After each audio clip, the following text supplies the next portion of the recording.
Hello and welcome. And today I want to talk about something a little more nuanced in model railroad world, and that is freight cars and freight car cargo. I see a lot of videos where they briefly touch on this, where they have a one or two video thing, but they don't really detail everything. So, first things first, cargo. This, my friends, is a scrap load, and I have two of these. What I recommend doing is look at what your railroad's gonna be hauling. So if it's scrap, I would recommend, look for scrap cargo. I have two. This is another two, so I have four total. And in all honesty, pardon me, gotta get a cough drop in my mouth and all that. In all honesty, this is good stuff. It's pretty good size. On top of that, I really do recommend, like I said, just investigate what you're doing.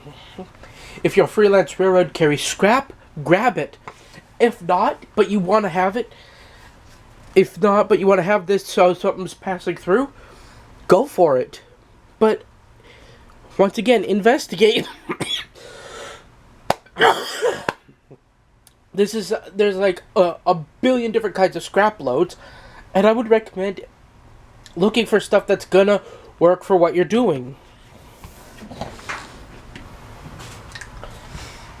Now, loads in general can be a very tricky thing. If you have flat cars that are to carry like steel beams, girders, pipes, whatever,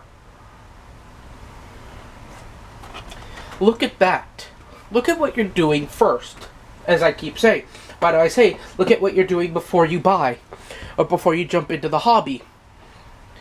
Thing is, you can buy a great big tub like this, pack it full of freight cars, but your railroad only touches maybe a third of what you packed in here.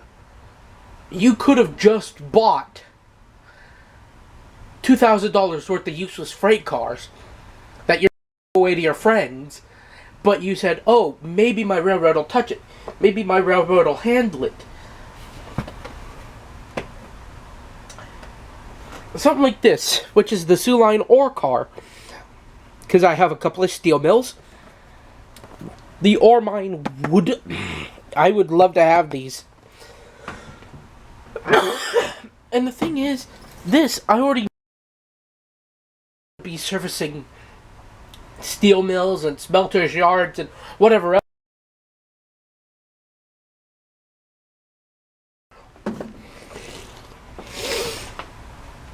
Which, that's a thing. Like, once you've settled down on what you're doing, and I would recommend 10, maybe 12 cargoes. No more than that, because you don't want to be stretching yourself thin. Think of it like toast. Do you want a nice, big, thick pat of butter? Or do you want a barely noticeable layer of toast, of butter on your toast?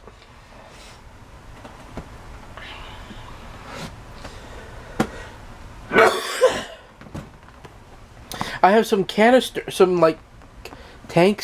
That's why I got this flatbed to carry the tank. It's the same principle. The tank could be carrying whatever you think it needs to carry. It could be carrying corn syrup. It could be carrying oil, tar, fuel, water, milk, buttermilk, even. Sorry about the coughing. But the minute you start looking seriously at what you're doing, the better your railway will be. Same thing.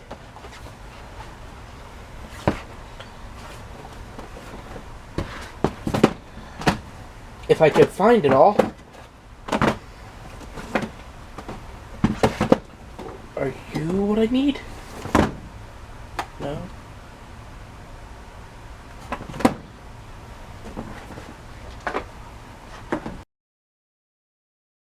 Same thing here.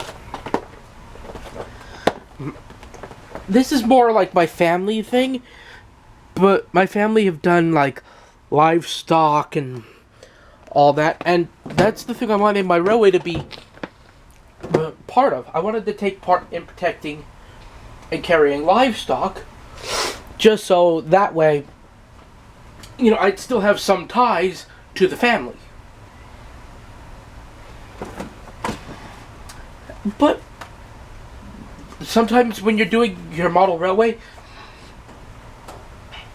and you see people doing passenger trains and whatnot, sometimes it's a bit hard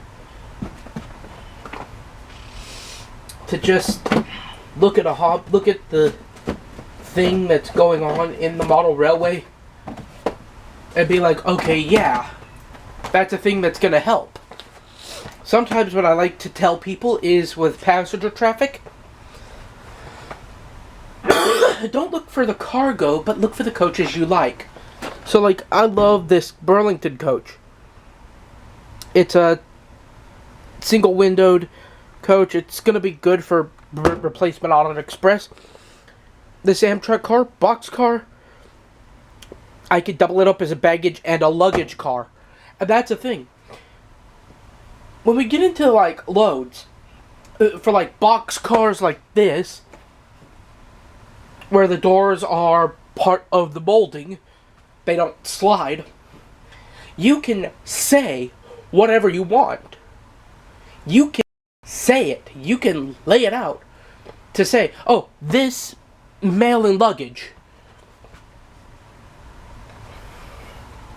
Okay, kosher.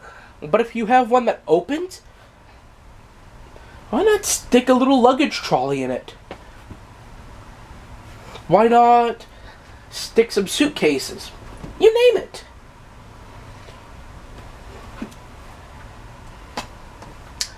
The next thing, because I live in Oregon. Oregano. The state of oregano.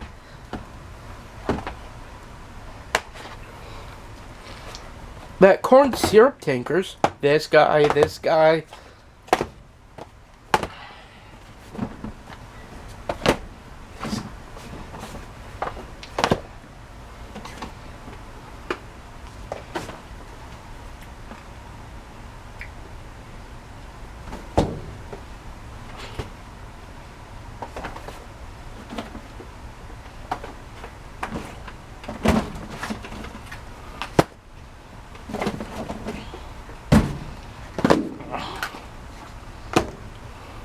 All these things work. The syrup tanker, worked a little factory. And if you want to take something that's closing down and be like, oh, it's part of the railway now, fine by me. If there are a ton of facilities that use corn syrup, once I said it, all goes back to that initial point. Look at what your railway carries. And this can be applied to the UK as well.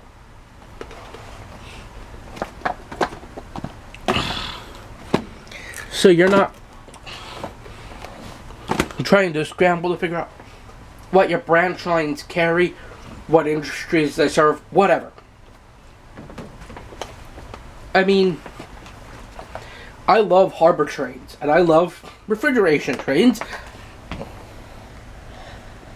So there are two refrigerated vans that carry, well, bananas.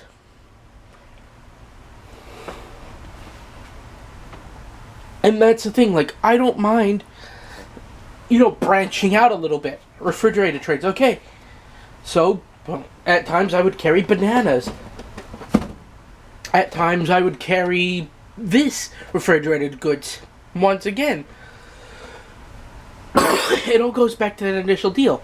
This is all part of the railway. Are there now?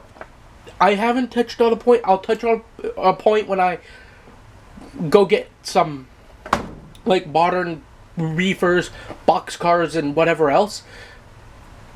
But interchange trains are a nightmare to work with. I got this for gravel. Another flatbed for the containers. Another flat car. And then I already have one, but this thing, an 80 box car. I got this because what I want to do with these, especially with something like this guy, is... Oh, and of course, one more flat car for the road.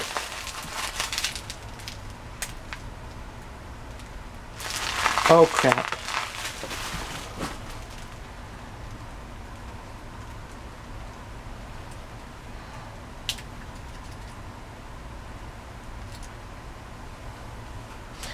That needs some minor repairs.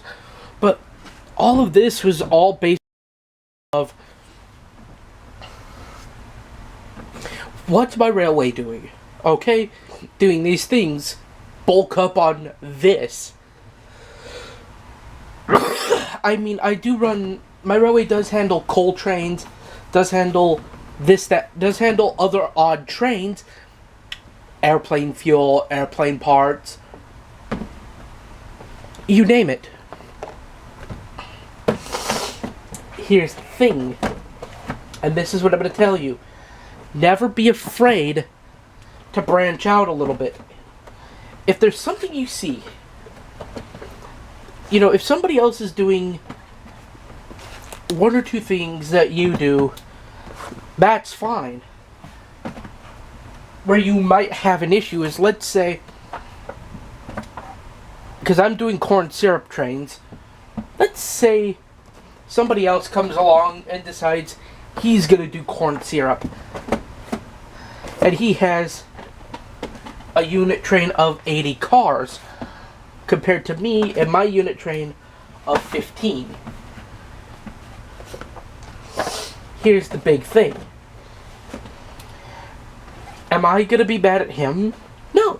Because any railroad can handle any number of cargo. What it is when he starts trying to muscle in on, say, territory I've already claimed. So, once again, that old closed down Maraschino chain out in Forest Grove. If this guy was trying to muscle in on that turf, that would be toe stepping. You know, every road. And here's the thing. I want to talk about this real quick. What I like to call common goods versus specialty goods. The corn syrup the corn syrup tankers I showed you. Specialty goods. Scrap is considered a common goods. It's the same thing. Coal, common goods. Bulk grains, flours, and cement, common goods. Lumber, common goods. But when you start getting into stuff like aviation fuel, that's a bit more of a specialty good that certain railways will use that goods train, that type of goods wagon, or that type of freight to help bolster their profits. Same thing with logging. Not a lot of railways do logging. Not a lot of railways run log trains.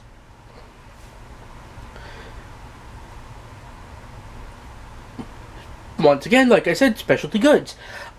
Plywood trains, bulk. Paper trains, bulk. And that's what it boils down to. Are you just bulk goods carrying? Are you common goods? Are you under the common carrier legislation of the US or the UK?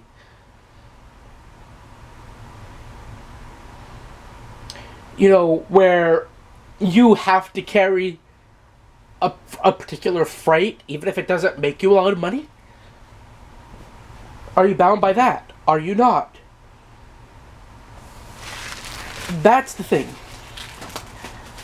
We always talk about, oh, I've been Oh, I'm bound by X, I'm bound by Y, I'm bound by Z. But the thing is, are you? Are you really? Because I see people say, oh, I'm bound by, common carrier, and they're carrying well cars. That is so common, you might as well call them supermarket butter.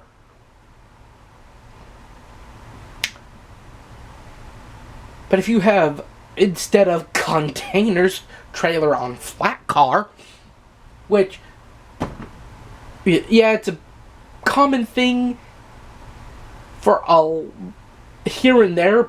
It's a bit of an oddball, but here's the thing. That's more of your high-end butter. Not everyone's going to be able to afford that one. But it's up to you what you make of it. Well, I'm going to leave this video here. I'm going to take this box, go through it, and I will set up everything else, and we will see it run as like another video.